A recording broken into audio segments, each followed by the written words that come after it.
Hi guys, assalamualaikum. Bali meron po dito na piso bendo na pinayos sa akin.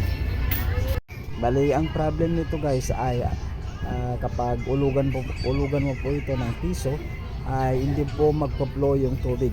Kaya ito po, i-try po natin linisin.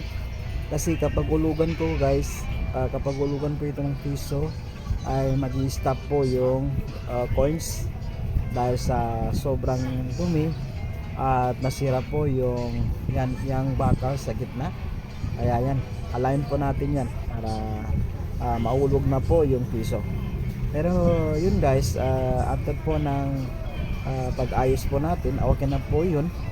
Pero ganun pa rin guys, ayaw din, mahulog na po yung piso pero ayaw din magpo-flow yung tubig. Kaya yun, check po natin yung parang plastic dyan na parang letter L. Tignan po natin baka yan ang problem. Kaya yun guys, nakita ko na po yung problem nya at nandito na po yung problem. Yan, ipakita ko na, ito po yung problem. Kaya yun, pinalitan po natin ng bago. Yan na po, i-jumper natin yung wire na pula at black. Yan na po yung connection ng pinalit natin na letter L, yung parang plastic, ewan ko kung anong pangalan.